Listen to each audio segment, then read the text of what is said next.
नमस्कार दोस्तों, मैं पारुल चौहान आप सभी का स्वागत करती हूं आपके अपने परिवार रोजगार विद अंकित में। कैसे हैं आप सभी? आई होप आप सभी अच्छे होंगे, अच्छे से अपनी पढ़ाई कर रहे होंगे और आपका रिवीजन भी अच्छा चल रहा होगा। जल्दी से सारे बच्चे लाइव आ जाएंगे, सेशन के साथ जुड़ जाएंगे ताकि हम क्लास को स्टार्ट कर सकें। और आपको पता है कि आपको मैं पढ़ा रही थी वित्तीय आपातकाल, तो उसी के बारे में मैं आपको आगे बताऊंगी और वित्तीय आपातकाल को हम जो है कंप्लीट करेंगे अपने चैप्टर को। जल्दी से सारे बच्चे जुड़ जाएंगे और एक बार मुझे बताएंगे कि आवाज प्रॉपर आ रही है, मैं आपको अच्छे से दिख रही हूँ, कोई दिक्कत तो नहीं है। Good morning everyone, very very good morning. नमस्ते, राधे राधे, राम राम प्यारे प्यारे बच्चों, कैसे हो आप सभी? जल्दी से एक बार लाइव आ जाएंगे और स्टार्ट करेंगे हम। मैं आपको पढ़ा रही थी वित्तीय आपातकाल, आपके पास पीडीएफ कल पहुंच गई होगी, ठीक है। मैं कल आपको पढ़ा रही थी वित्तीय आपातकाल, मैं आपको पढ़ा रही थी फाइनेंशियल इमरजेंसी, वित्तीय आपातकाल जिसको हम कहते हैं फाइनेंशियल इमरजेंसी। ये मैं आपको प्यारे बच्चे बता रही थी और इसको खत्म करके मैं आज ही आपको पढ़ाऊंगी उपराष्ट्रपति। फाइनेंशियल इमरजेंसी, फाइनेंशियल इमरजेंसी प्यारे बच्चों आर्टिकल 360 में आपको देखने के लिए मिल जाएगी, ठीक है। फाइनेंशियल इमरजेंसी आप सभी को इसमें देखने के लिए मिल जाएगी, ठीक है। आगे देखिएगा, यहाँ पे आगे हम बात करेंगे, चलिएगा, चलो ध्यान से सुन लो। आगे हम बात करेंगे आर्टिकल 360 वित्तीय आपातकाल से। जब हम आगे की तरफ बात करते हैं तो पहली बात है कि इसकी घोषणा क्यों होती है, आखिर वित्तीय आपातकाल क्यों घोषित किया जाता है या घोषणा कौन करता है। तो घोषणा आप कहेंगे कि घोषणा जो करते हैं वो होती है राष्ट्रपति के द्वारा। घोषणा किसके द्वारा होती है? राष्ट्रपति के द्वारा, बाय द प्रेसिडेंट। आपका फाइनेंशियल इमरजेंसी डिक्लेयर किया जाता है by the president, by the president, राष्ट्रपति द्वारा इसकी घोषणा की जाती है, ठीक है। उसके बाद प्यारे बच्चों आपको एक और चीज ध्यान रखनी है, और वो क्या ध्यान रखना है? आपको ध्यान रखना है, एक मिनट, आपको ध्यान रखना है कि आपका एक यहाँ पे मैंने ये बताया, उसके बाद आपको कि इसका आधार क्या होगा। फाइनेंशियल इमरजेंसी के लिए ग्राउंड क्या होता है, तो मैंने कल भी आपको बताया था कि इसका ग्राउंड होता है आपका वित्तीय अस्थिरता। क्या होता है? वित्तीय अस्थिरता। ये पूरी पीडीएफ आपके पास पहुंच गई होगी। वित्तीय अस्थिरता यानी कि फाइनेंशियल अनस्टेबिलिटी, फाइनेंशियल अनस्टेबिलिटी यानी कि जब सरकार के पास इतना भी पैसा नहीं रहता कि वो क्या कर सकती है, कि वो आपकी बेसिक जरूरतों को पूरा कर सके। जब सरकार के पास इतना भी पैसा नहीं रहता कि वो आपकी बेसिक जरूरतों को पूरा कर सके, तो उस समय प्यारे बच्चों आपको ध्यान रखना है किसी भी कंट्री में क्या लगता है? Financial emergency. आप इस चीज को और ध्यान रखिएगा कि जो हमारा प्यारा भारत देश है, भारत में आज तक फाइनेंशियल इमरजेंसी या वित्तीय आपातकाल नहीं लगा है। भारत में आज तक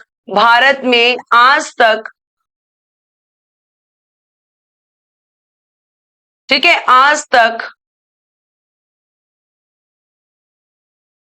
वित्तीय आपातकाल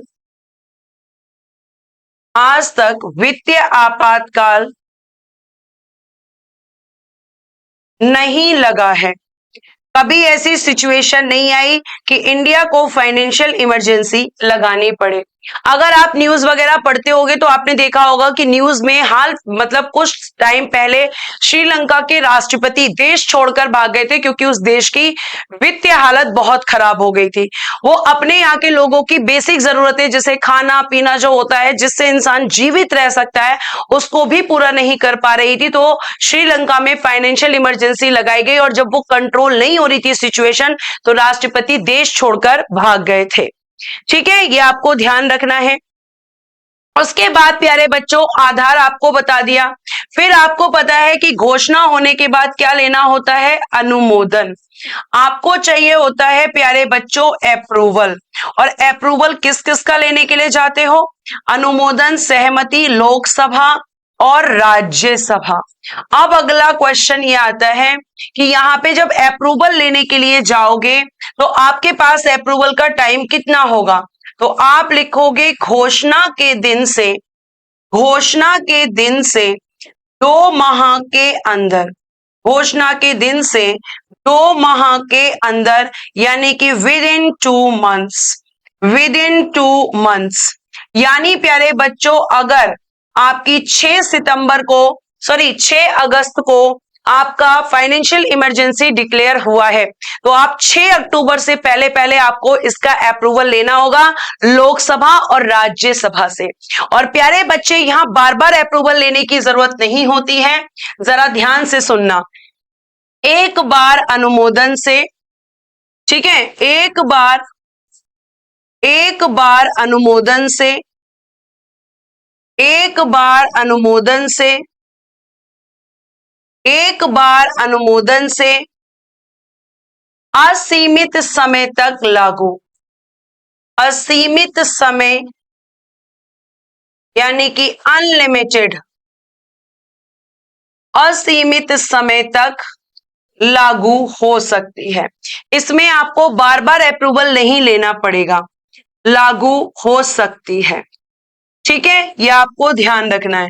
जैसे वहां पे क्या है, दोनों में एवरी 6 मंथ, प्रत्येक 6 माह पर आपको अप्रूवल लेने जाना होगा, लेकिन यहाँ पे एक बार अप्रूवल लोगे और अनलिमिटेड टाइम के लिए ये एग्जीक्यूट हो जाएगी, लागू हो जाएगी, ठीक है, ये आपको ध्यान रखना है।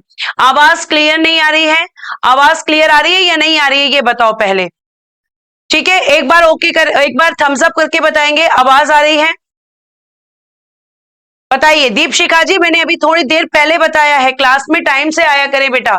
मैंने बताया है कि वित्तीय आपातकाल उसे कहते हैं कि जब आपकी सरकार के पास इतना भी पैसा ना रहे कि वो अपने नागरिकों की बेसिक जरूरतें, खाना पीना, इन सबको यहाँ पे कर पाए, जरूरतों को पूरा कर पाए। जैसे आपने देखा था कोविड 19 के टाइम पे क्या हो रहा था, कुछ लोग भूखमरी से भी मर गए थे। और अगर कोविड 19 वाली सिचुएशन और आगे बढ़ती, लॉकडाउन और समय के लिए रहता, तो प्यारे प्यारे बच्चों उस समय पहली बार भारत में फाइनेंशियल इमरजेंसी लग सकती थी, ठीक है, ओके है आवाज, थैंक यू बेटा, थैंक यू। आगे देखिएगा, यहाँ पर आगे अगर हम बात करेंगे तो एक बार अनुमोदन से असीमित समय तक लागू हो सकती है, ठीक है। उसके बाद अब आता है बात कि भाई इस इमरजेंसी का प्रभाव क्या पड़ता है।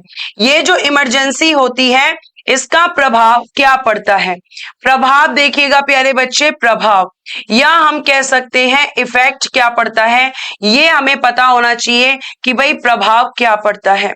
तो प्यारे बच्चों पहला प्रभाव देखना जरा, यहां पर आपके उच्चतम एवं उच्च न्यायालय, उच्चतम एवं उच्च न्यायालय के न्यायाधीशों, उच्चतम एवं उच्च न्यायालय के न्यायाधीशों, ठीक है, न्यायाधीशों के वेतन में कमी, के वेतन में कमी, के वेतन में कमी, ठीक है। डिडक्ट द सैलरी ऑफ, लिखिएगा, deduct the salary of, deduct the salary of supreme and high court, supreme and high court, deduct the salary जजेस ऑफ, एक मिनट सॉरी जजेस रह गया, डिडक्ट द सैलरी जजेस of supreme court, supreme and high court, यानी उच्चतम और उच्च न्यायालय के न्यायाधीशों के वेतन में कमी की जाती है। और क्या किया जाता है, और क्या प्रभाव पड़ता है, दूसरा देखिएगा, दूसरा प्रभाव, ठीक है, दूसरा प्रभाव देखना बेटा, ये देखिए दूसरा प्रभाव, सरकार मतलब केंद्र और केंद्र और राज्य सरकार के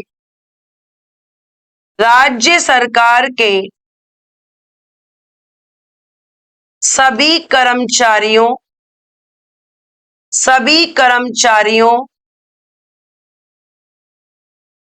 के वेतन में कमी। केंद्र और राज्य सरकार के सभी कर्मचारियों के वेतन में कमी, यानी कि आपकी सेंट्रल और स्टेट गवर्नमेंट के जितने एम्प्लॉइज होते हैं उन सभी की सैलरी को डिडक्ट किया जाता है, उन सभी की सैलरी में कमी कर दी जाती है ताकि फाइनेंशियल इमरजेंसी की सिचुएशन को कंट्रोल किया जा सके। बेटा कोविड-19 के टाइम पर भी ऐसा हुआ था, ठीक है, कोविड-19 के टाइम पर भी ऐसा हुआ था।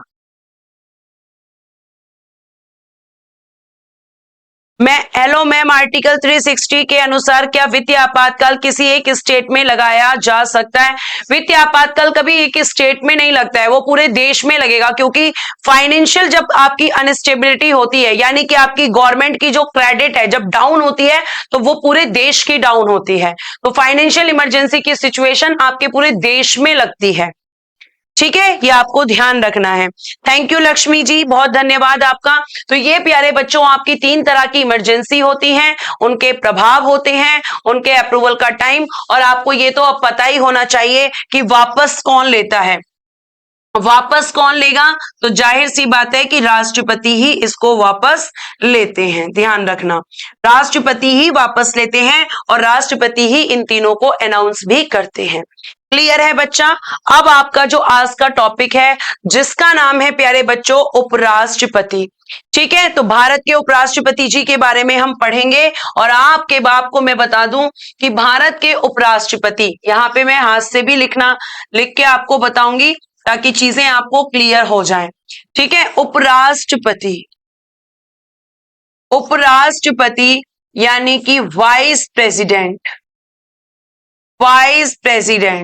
प्यारे बच्चों अगर आप इनकी बात करेंगे तो सबसे पहले आप ध्यान रखिएगा कि यह पद अमेरिका से लिया गया है, ये मैंने संवैधानिक स्रोतों में बताया था, यह पद अमेरिका से लिया गया है, यह पद अमेरिका से लिया गया है, ठीक है, यह पद अमेरिका से लिया गया है, यानी कि ये पोस्ट कहां से ली गई है?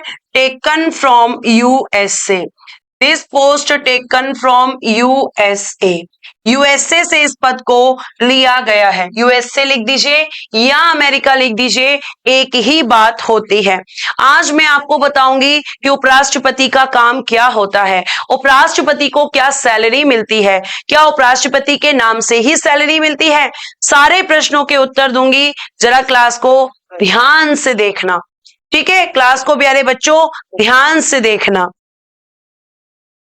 ठीक है। आगे देखिए, वर्कशीट के आंसर्स मैं आपको कल दूंगी, कल आपको वर्कशीट के आंसर मिल जाएंगे। और प्लीज आप इस बार यहां पर अभी बार बार नहीं पूछे, प्लीज अब ध्यान से सुनिए आगे। उपराष्ट्रपति यह पद अमेरिका से लिया गया है, यानी कि टेकन फ्रॉम यूएस से। अब उपराष्ट्रपति प्यारे बच्चे ध्यान रखना कि भारत का दूसरा सर्वोच्च पद, भारत का दूसरा सर्वोच्च पद, क्योंकि पहला तो प्रेसिडेंट का होता है, दूसरा सर्वोच्च पद लिखिएगा, second highest post of India, second highest post of India, second highest post of India, Bharat का दूसरा सर्वोच्च पद प्यारे बच्चों उपराष्ट्रपति जी का होता है, ठीक है, दूसरा सर्वोच्च पद किसका होता है? उपराष्ट्रपति जी का होता है। क्लियर है? यही लिखा हुआ है, पदानुक्रम में राष्ट्रपति के बाद उपराष्ट्रपति का दूसरा स्थान है। The vice president is second in the hierarchy after the president. Clear है? आगे देखिएगा, आगे प्यारे प्यारे बच्चों अगर हम बात करते हैं तो आपको इनकी बेसिक इंफॉर्मेशन के बाद में आपको जानना है आर्टिकल 63। आर्टिकल 63 क्या कह रहा है? आर्टिकल 63 बेटा बहुत कॉमन सी बात कह रहा है कि भारत के एक उपराष्ट्रपति होंगे, भारत के एक उपराष्ट्रपति होंगे, एक उपराष्ट्रपति होंगे। बताइए वर्तमान में आपके देश के उपराष्ट्रपति कौन है और आपके प्रथम उपराष्ट्रपति कौन थे? First vice president of India कौन थे? तो फर्स्ट वाइस प्रेसिडेंट प्यारे बच्चे वो थे आपके doctor S Radha Krishnan. First vice president कौन थे प्यारे बच्चों? तो आप कहेंगे doctor S Radha Krishnan. Doctor S Radha Krishnan ये प्यारे प्यारे बच्चों आपके कौन थे? तो आप कहोगे कि ये थे हमारे पहले उपराष्ट्रपति। वर्तमान में उपराष्ट्रपति कौन है ये आपको बताना है। ठीक है, उपराष्ट्रपति कौन है वर्तमान में? जल्दी से बेटा, वर्कशीट एप्लीकेशन पर पड़ी हुई है। बहुत बढ़िया। वर्तमान में कौन है? तो लिख दीजिए वर्तमान में। शाबाश बच्चों, वर्तमान में मैम जगदीप धनखड़। कौन है? जगदीप धनखड़। ये आपके इन प्रेजेंट आपके वाइस प्रेसिडेंट हैं। भारत में आज तक कोई भी महिला उपराष्ट्रपति नहीं बनी है। अभी तक कोई भी फीमेल वाइस प्रेसिडेंट की पोस्ट को होल्ड नहीं कर पाई है या एक्वायर नहीं कर पाई है। कोई उस पद पर नहीं बैठा है। ठीक, आगे देखिएगा। तो यहाँ पे क्या कह रहा है कि भारत का एक उपराष्ट्रपति होगा। आर्टिकल आपका कह रहा है 63। बेटा ध्यान रखना, आर्टिकल 63 केवल इतना ही है। ये आर्टिकल 63 है, इतना। यानी कि according to article 63 there will be a vice president of India. English medium वाले बच्चे भी सुन लें, केवल इतना है। अब ये जो सेकंड वाली लाइन है ये आपकी आर्टिकल 64 में है। आर्टिकल 64 में क्या कहा गया है? ध्यान से सुनो। उपराष्ट्रपति जो होते हैं यानी कि आपके जो वाइस प्रेसिडेंट हैं, उपराष्ट्रपति ही कौन होता है? राज्यसभा का पदेन सभापति। राज्यसभा का पदेन सभापति यानी कि ex officio chairman of Rajya Sabha. देखिएगा लिखा है the vice president is the ex officio chairman of the Rajya Sabha. ये आपको याद रखना है। आर्टिकल 63 केवल कहता है कि भारत में एक उपराष्ट्रपति होंगे और आर्टिकल 64 कहता है कि जो उपराष्ट्रपति होते हैं, मैं यहां लिख देती हूं, ये वाली जो दूसरी लाइनें से दूसरे पेन से एक बार मार्क करती हूं, the vice president of the ex officio chairman of Rajya Sabha, article 64। और यहां पर भी उपराष्ट्रपति राज्यसभा का पदेन सभापति होता है, ये भी प्यारे बच्चे लिखना आर्टिकल 64। हिंदी में तो वैसे मैंने नीचे भी लिखा हुआ है। तो अब ये पदेन सभापति कौन होता है और उपराष्ट्रपति को क्यों कहते हैं, मेरी बात को बहुत ध्यान से सुनना, आराम से पूरा फोकस यहां पे रखना। हट गई है, ठीक है, मैं इसको एक बार चेक करा लूंगी अगर हट गई है तो।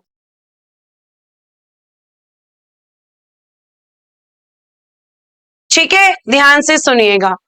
देखिए यहां पर एक बार प्यारे बच्चों अगर हम इसके बारे में बात करते हैं, देखो आपको सबसे पहले ध्यान रखना है कि जो उपराष्ट्रपति जी होते हैं, ठीक है, जो आपके उपराष्ट्रपति होते हैं इनके बारे में ध्यान से सुनना।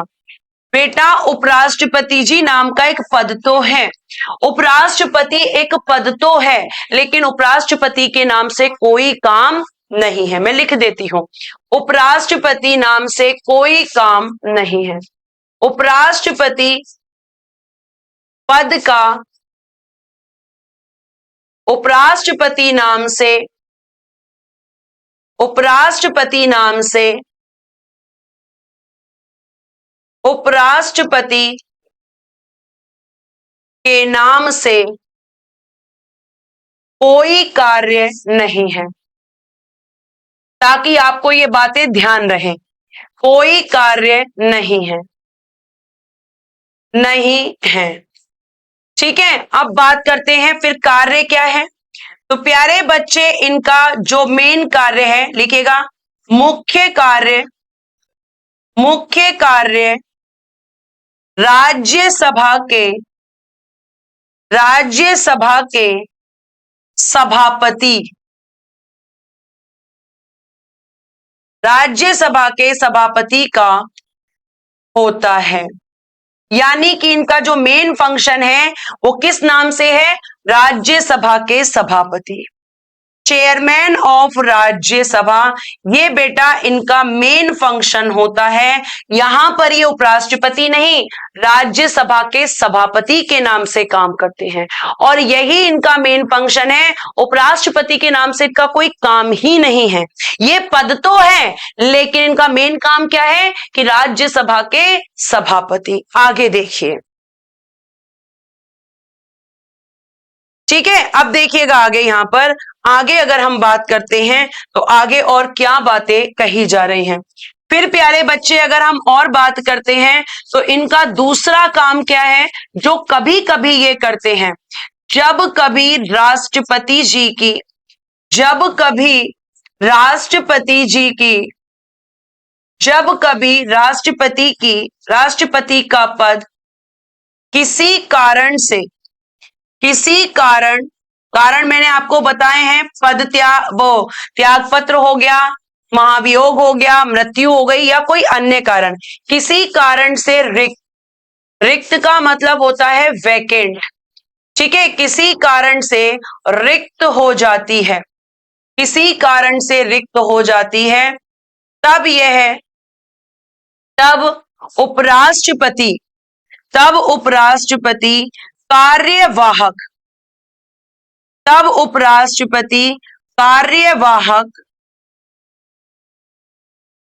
राष्ट्रपति के रूप में कार्य करते हैं। तो आप देख रहे होंगे कि दोनों जगह पर इनका नाम चेंज है। यहां पे जब राष्ट्रपति की जगह काम करेंगे तो प्यारे प्यारे बच्चों ये क्या बनेंगे? कार्यवाहक राष्ट्रपति, यानी कि एज अ एक्टिंग प्रेसिडेंट काम करेंगे। यहां पर भी उपराष्ट्रपति के नाम से काम नहीं करेंगे। और प्यारे प्यारे बच्चों इनका कोई काम जब उपराष्ट्रपति के नाम से है ही नहीं तो इन्हें जो सैलरी मिलती है वो भी इन्हें या तो सैलरी मिलती है राज्यसभा के सभापति की, और जब ये कार्यवाहक राष्ट्रपति का काम करेंगे तो सैलरी मिलेगी राष्ट्रपति की। उपराष्ट्रपति के नाम से काम नहीं तो उपराष्ट्रपति के नाम से वेतन भी नहीं। क्या इतनी बात आपको समझ में आई है? अच्छा, एक बार स्माइल कर दूं? ठीक है, बिल्कुल कर दूंगी, बिल्कुल करूंगी, लेकिन आप पहले मुझे ये बताओ जल्दी से थम्स अप करके कि क्या आपको ये बात समझ में आई है?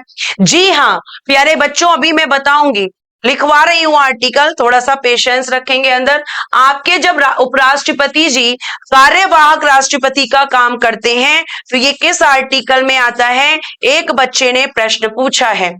तो प्यारे प्यारे बच्चे ये आपका आता है आर्टिकल 65 में। ये पूरी बात कौन से आर्टिकल में आती है? 65 में। ये सेकंड वाला पॉइंट आपका पूरा का पूरा आर्टिकल 65 में है, क्योंकि 64 में तो वो राज्यसभा के सभापति होते हैं। जब राज्यसभा के सभापति होंगे तो चेयरमैन की सैलरी मिलेगी, ज्यादातर वो चेयरमैन का ही काम करते हैं, और जब वो कार्यवाहक राष्ट्रपति होंगे तो उनको राष्ट्रपति की सैलरी मिलेगी। क्लियर है? बहुत बढ़िया, thanks for response everyone, thank you बच्चा। आगे देखते हैं, आगे हमारे पास और क्या क्या चीजें उपराष्ट्रपति के बारे में हैं। अब देखिएगा यहां पे, अब देखो आर्टिकल 64 में हमने पढ़ा दिया है आपको कि आपके राज्यसभा के पदेन सभापति होते हैं, ठीक है, ये आपको समझ आ गया, और इनका कार्य क्या होता है समझ आ गया। अब यहाँ पे थोड़ा सा करेक्शन कर लेना, ये गलती से यहाँ पर 64 टाइप हो गया है। 64 आर्टिकल क्या होता है ये मैंने आपको बता दिया है, ठीक है, ये मैंने आपको बता दिया है, ठीक है। आगे चलते हैं। अब देखिए यहाँ पे लिखा है कि अपनी पदावधि के दौरान कोई लाभ का पद धारण नहीं करेंगे, मतलब कोई भी ऐसा काम नहीं करेंगे जो कि आपके लिए गवर्नमेंट सैलरी देगी। आप कोई भी राष्ट्रपति के पद, उपराष्ट्रपति के पद पे रहते हुए ऐसा कोई कार्य नहीं कर सकते जिससे, देखो, अपनी पदावधि के दौरान कोई लाभ का पद धारण नहीं करेंगे। मैंने बताया था ना कि लाभ का पद क्या होता है, ये आपके हर क्वालिफिकेशंस में आएगा। तो लाभ का पद होता है कि सरकारी नौकरी नहीं करनी है या कोई भी ऐसा काम नहीं करना है जिससे आपको प्रॉफिट हो रहा है, क्योंकि आप एक समय में एक ही पद पर रह सकते हो, ठीक है, आपको मैंने बताया था। क्लियर है? सैलरी कितनी होती है बात करेंगे, सैलरी की बड़ी चिंता है तुम्हें, जैसे वो सैलरी तुम्हारे ही अकाउंट में आने वाली है। अरे बताऊंगी, पेशेंस तो रखो, सब बताऊंगी। ठीक है, आगे देखिएगा प्यारे बच्चे। नेक्स्ट, भारत में उपराष्ट्रपति के पद संबंधी प्रावधान अमेरिकी संविधान से लिया गया है, बता चुकी हूं। और ये भी ध्यान रखना है, इसको अगर शॉर्ट में लिखोगे तो लाभ के पद पर ना हो, लाभ के पद पर ना हो, ये शॉर्ट फॉर्म हो गई, यानी कि do not hold office of the profit, office of the profit. अगर वो नहीं करना है तो इसको याद कर लेना, do not hold office of the profit. लाभ के पद पर नहीं होना चाहिए, सरकारी नौकरी में नहीं होना चाहिए। ये क्या है इसकी, ये आपका पॉइंट आएगा क्वालिफिकेशंस में। ये पॉइंट कहां पर आएगा, क्वालिफिकेशंस के अंदर आएगा प्यारे बच्चों, योग्यताओं में ये पॉइंट आएगा, योग्यताएं जो होती हैं, तो योग्यताओं में ये पॉइंट आप ऐड करना। आगे योग्यताएं भी हैं। नेक्स्ट देखिए, ये रहा उपराष्ट्रपति की योग्यताएं, आर्टिकल नंबर 66 का सब क्लॉज 3। ठीक है, इसमें क्या बोला गया है कि भाई उपराष्ट्रपति पद के लिए किसी व्यक्ति में निम्नलिखित में से क्या योग्यताएं होनी चाहिए। मैं पहले हाथ से लिखकर बता देती हूं। पहला, भारत का नागरिक, सिटीजन ऑफ इंडिया, भारत का नागरिक होना चाहिए। ठीक है, दूसरा, न्यूनतम आयु, मिनिमम एज, न्यूनतम आयु मिनिमम एज 35 ईयर्स, 35 वर्ष होनी चाहिए। Citizen of India, citizen of India. और प्यारे बच्चे, मिनिमम एज 35 ईयर्स। ठीक है, 35 वर्ष होनी चाहिए जो प्रेसिडेंट की होती है। फिर तीसरा, लाभ के पद पर ना हो, यही लिख देती हूं मैं दोबारा, लाभ के पद पर ना हो, डू नॉट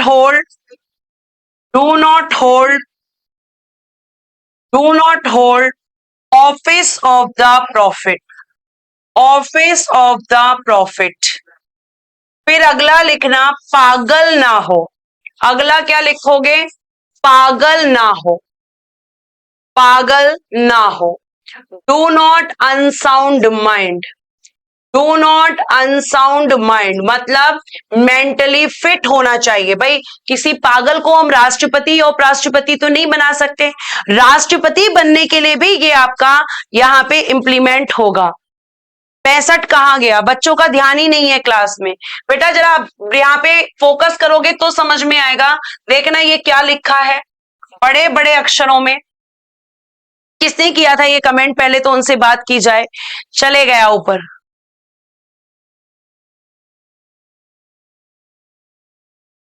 ठीक है,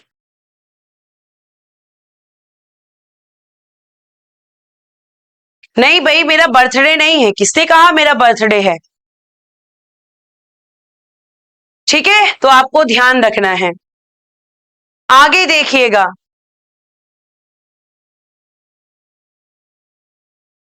आगे हम यहाँ पे बात करते हैं और आगे देखते हैं कि आपकी और चीजें यहाँ पर क्या हैं।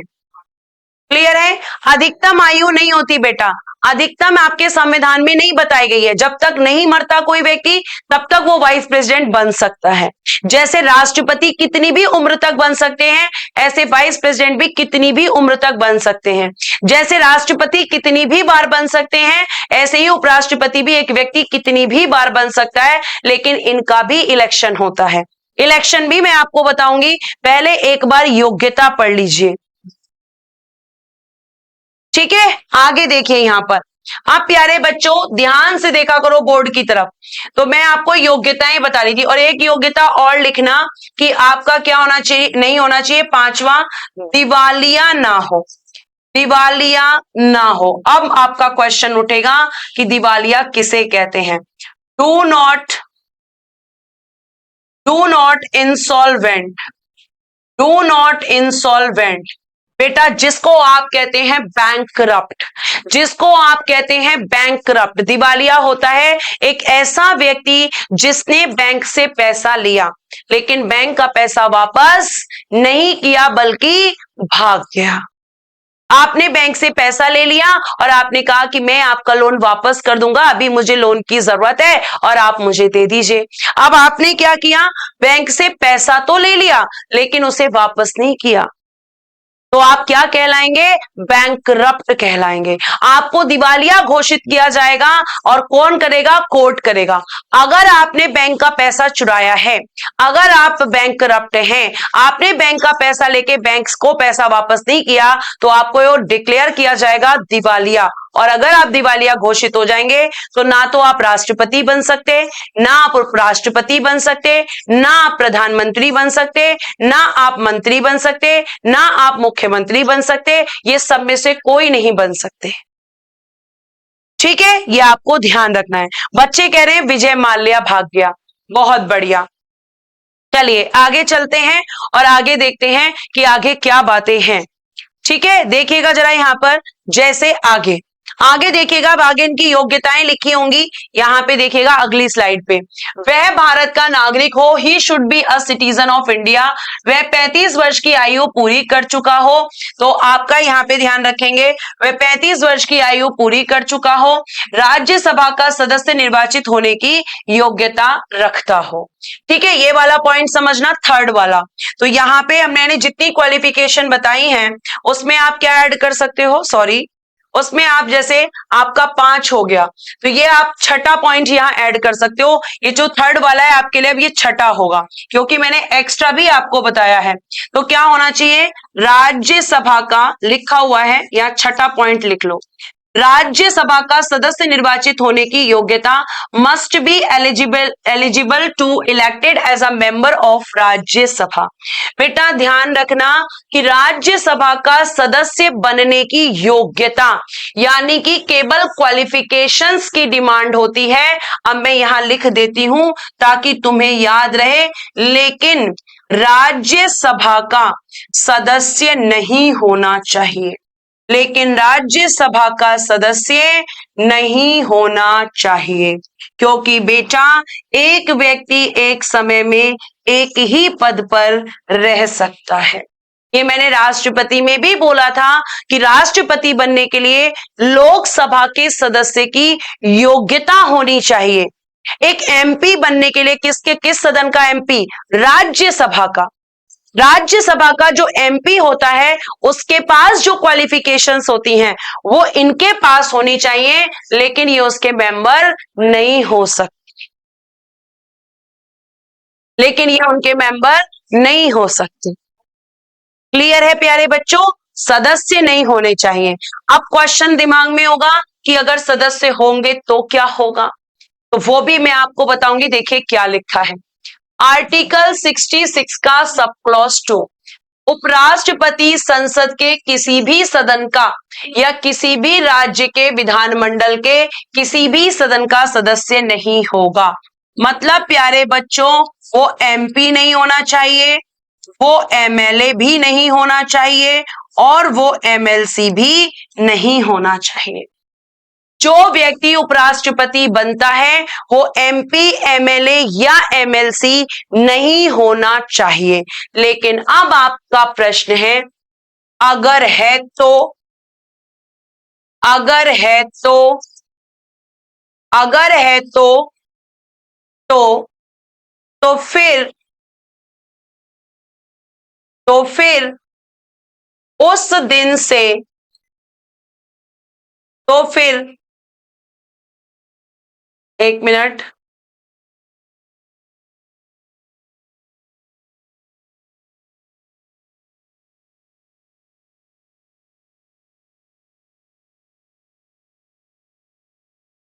अगर है तो फिर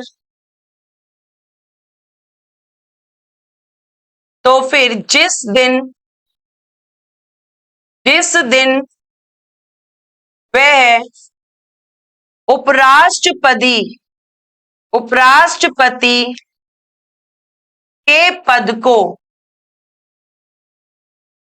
ग्रहण करता है, ग्रहण करता है,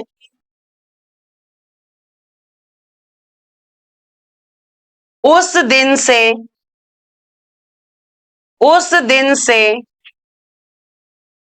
उसका पद, उसका पद उस सदन, उस सदन में रिक्त हो जाएगा, उस सदन में रिक्त हो जाएगा जहां पर वह सदस्य था, जहां पर वह सदस्य था। सेम आपके राष्ट्रपति जी वाली कंडीशन है। अगर कोई एमपी है, एमएलए है, एमएलसी है, उपराष्ट्रपति बन सकता है, लेकिन जिस दिन वो एक्वायर करेगा आपके वाइस प्रेसिडेंट की पोस्ट को, उस दिन उसका पद खाली हो जाएगा। यानी कि जिस दिन उपराष्ट्रपति जी अपनी पोस्ट को होल्ड करते हैं, उस पोस्ट को एक्वायर करते हैं, उसी दिन उस सदन में उनका पद खाली हो जाएगा जहां पर वो एमपी, एमएलए या एमएलसी थे, इनमें से अगर कुछ भी थे। क्लियर है बेटा? ध्यान रखेगा। बेटा मैं कई बार बता चुकी हूं अंशुल, और फिर इन्हीं चीजों पर मैं सोचती हूं कि शायद आप कभी क्लास का रिवीजन नहीं करते। हर क्लास में मैं एमएलसी लिखती हूं और हर क्लास में आपका क्वेश्चन होता है मैम एमएलसी क्या होता है? Member of legislative council, Vidhan Parishad का सदस्य, फर्स्ट क्लास से लेकर आज तक की क्लास में हर क्लास में यही आपका प्रश्न है। इसका मतलब आप क्लासेस को नहीं देखते, आप केवल क्लासेस को यहां पढ़ते हैं, उसके बाद में नहीं देखते। ठीक है, और ये बहुत गलत बात है, इसमें आपका नुकसान है। अगली बात प्यारे बच्चे इनके बारे में पढ़ते हैं कि उपराष्ट्रपति जी के लिए, अब यहां पे देखिएगा, अगर हम बात करते हैं तो जैसे मैंने राष्ट्रपति के लिए आपको बताए थे अनुमोदक, यानी कि आपके प्रपोजर्स, ठीक है, और ये मैं आपको समझा चुकी हूं। और कौन होते हैं, सॉरी प्रपोजर्स नहीं, पहले लिखिएगा प्रस्तावक, प्रस्तावक यानी कि प्रपोजर्स, प्रस्तावक यानी कि प्रपोजर्स, और अनुमोदक यानी कि सेकेंडर्स। प्रस्तावक जो इनके नाम का प्रस्ताव लाते हैं, और अनुमोदक जो उस प्रस्ताव को एक्सेप्ट करते हैं। तो आपके राष्ट्रपति जी के लिए 50-50 चाहिए होते थे, यहां पर 20-20 चाहिए होते। यहां पर 20 लोग ऐसे होने चाहिए जो उपराष्ट्रपति के नाम का प्रस्ताव लाएं, और 20 लोग ऐसे होने चाहिए जो उस प्रस्ताव को अप्रूव करें, अपना अप्रूवल दें। जिसमें मैंने गर्लफ्रेंड और बॉयफ्रेंड का एग्जाम्पल लिया था, आपको बताया था कि कोई लड़का अगर किसी लड़की को प्रपोज कर रहा है तो प्रपोज करने वाला व्यक्ति अलग है और प्रपोजल को एक्सेप्ट करने वाली लड़की अलग है। तो यहां पर भी प्रस्तावक अलग होते हैं और सेकेंडर्स यानी कि अनुमोदक अलग होते हैं। आपके राष्ट्रपति जी के इलेक्शन में, सॉरी आपके राष्ट्रपति जी का जो नाम लेकर आते हैं प्रपोजर्स और सेकेंडर्स, वो 50-50 होते हैं। ये कितने होंगे? 20-20 यानी कि 40 लिखा हुआ है। उपराष्ट्रपति पद के लिए प्रत्याशी का नाम कम से कम 20 मतदाताओं द्वारा प्रस्तावित और उतने ही, आगे लिखा है, और उतने ही मतदाताओं द्वारा अनुमोदित होना चाहिए। अब आपके ये मतदाताओं वर्ड क्यों आ रहा है?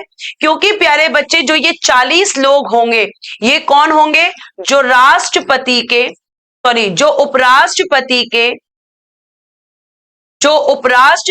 के निर्वाचन में, जो उपराष्ट्रपति के निर्वाचन में मतदान करते हैं, मतदान करते हैं,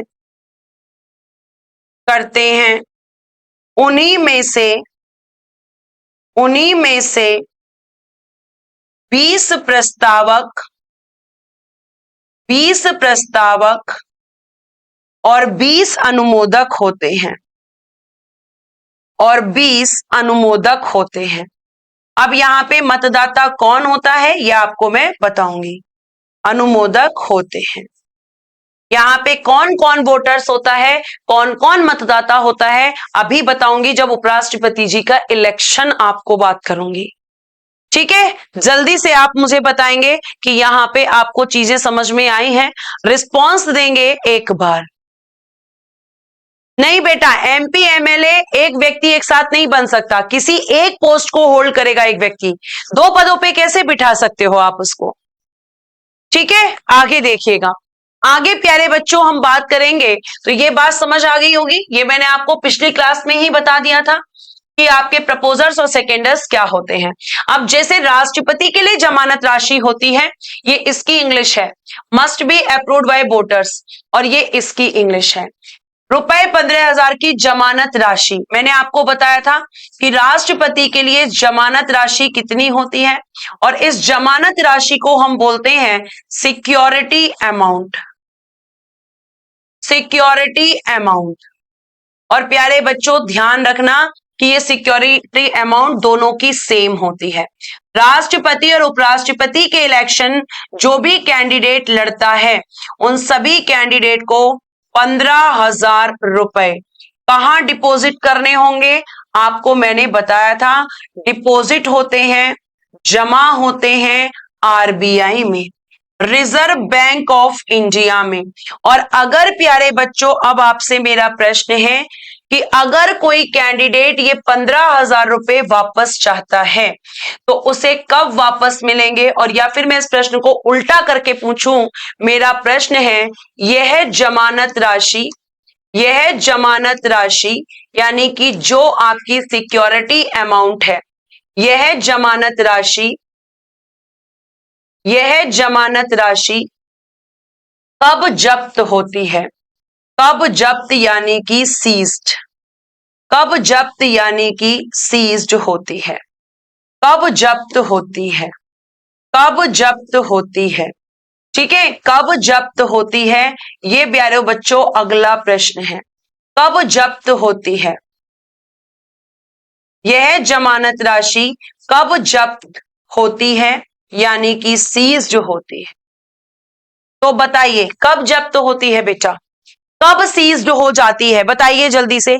जब 1/6 वोट नहीं मिलता। शाबाश, बहुत बढ़िया प्यारे बच्चों। क्या लिखेंगे मैम, हम लिखेंगे जब 1/6, जब कुल वैध मतों का, जब कुल वैध मतों का यानी टोटल वैलिड वोट्स का, मतों का 1/6, 1/6 मत प्राप्त ना हो, मत प्राप्त ना हो। शाबाश बच्चों, बहुत बढ़िया जिन्होंने आंसर किया है।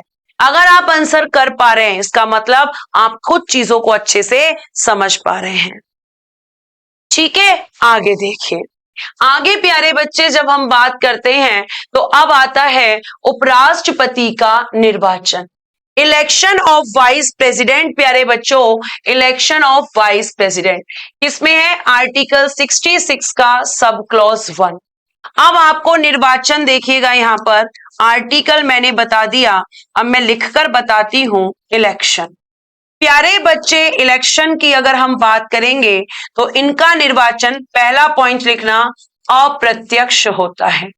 कैसा होता है, अप्रत्यक्ष यानी कि इनडायरेक्ट इलेक्शन होता है, इनडायरेक्ट। इनके इलेक्शन में भी गुप्त मतदान होता है, गुप्त मतदान यानी कि सीक्रेट वोटिंग होती है, सीक्रेट वोटिंग। और प्यारे बच्चे, इनका अब इनडायरेक्ट इलेक्शन है तो इनके इलेक्शन की पद्धति, इनके इलेक्शन का मेथड मैं केवल लिखूंगी राष्ट्रपति के समान, राष्ट्रपति के समान यानी आनुपातिक प्रतिनिधित्व पद्धति के अनुसार वही सेम मेथड आपको यहां लिखना है, वही सेम मेथड से होगा। मैंने आपको पहले ही बोला कि इंडिया में जितने भी इनडायरेक्ट इलेक्शन होंगे वो सब एक ही मेथड से होंगे, आनुपातिक प्रतिनिधित्व पद्धति के अनुसार, एकल संक्रमणीय मत प्रणाली द्वारा, proportional and representative system and single transferable vote system. ये मैं प्यारे बच्चे आपको लिखवा चुकी हूं। बेटा यहाँ पे एमएलए वोट नहीं करेंगे, यहां केवल एमपी ही वोट करेंगे। ठीक है, यहां एमएलए वोट नहीं करेंगे। ये तो हो गया इलेक्शन। अब यहां पे बात आती है कि इनके इलेक्शन में वोट कौन करता है। तो उपराष्ट्रपति का निर्वाचन संसद के दोनों सदनों के सभी सदस्य, यानी कि अगर मैं आपसे लिखवा दूं कि उपराष्ट्रपति का निर्वाचक मंडल इलेक्टोरल कॉलेज क्या होता है। तो प्यारे बच्चे, इनका जो इलेक्टोरल कॉलेज होगा उसमें आपको बहुत अच्छे से ध्यान रखना है कि यहां पर जो मतदाता होंगे, यहां पर जो वोटर्स होंगे वो केवल एमपीज होंगे, एमएलएस वोटर्स यहां पर नहीं होंगे। तो कौन कौन होगा, एक मिनट इधर देखते हैं, ध्यान से देखना बोर्ड की तरफ। पहला लिखना संसद, या फिर अलग अलग लिख लो, लोकसभा और राज्यसभा के सभी सदस्य। यहां पे आप क्या देख रहे हो, सभी सदस्य लिखा हुआ है, जबकि राष्ट्रपति के इलेक्शन में केवल निर्वाचित सदस्य, यानी कि all members of Lok Sabha and Rajya Sabha, यानी कि शॉर्ट में लिखूं तो ऑल एमपीज, यानी सभी सांसद यहां पे वोट देते हैं। और सभी सांसद का मतलब है कि इसमें आपके निर्वाचित प्लस मनोनीत, यानी कि elected and nominated, elected plus nominated, दोनों तरह के मेंबर्स यहां पर वोट देंगे, लेकिन केवल एमपी। प्यारे बच्चों, यहां कौन कौन वोट नहीं देता, देखिएगा जरा, यहां कौन कौन वोट नहीं देता।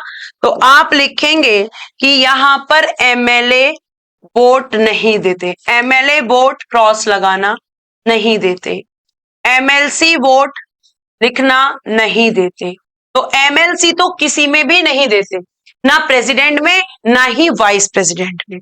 तो ये अंतर होता है, क्लियर है, आपको ध्यान रखना है। ठीक है, आगे देखिएगा। अब आपने वाइस प्रेसिडेंट का इलेक्शन देखा, वाइस प्रेसिडेंट का काम देखा।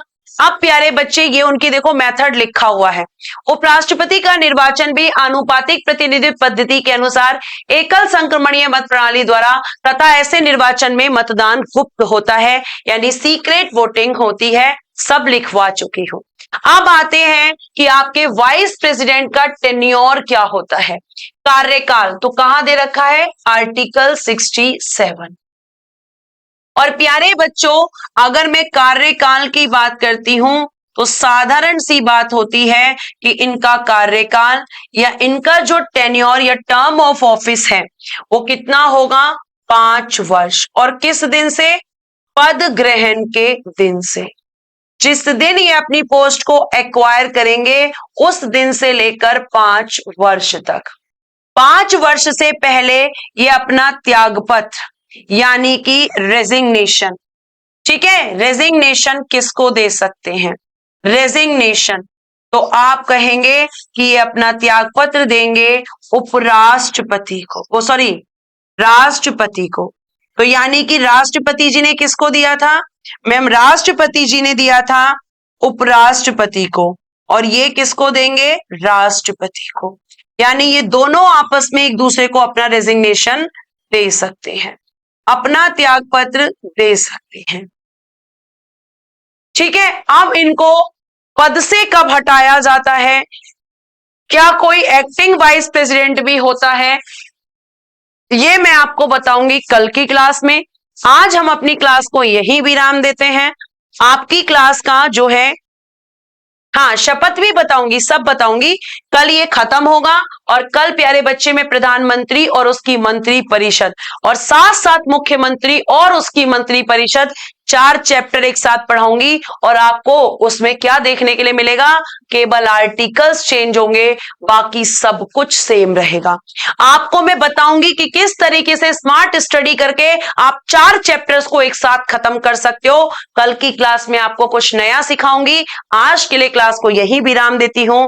धन्यवाद। Bye bye, take care and good day everyone. जय हिंद, जय भारत।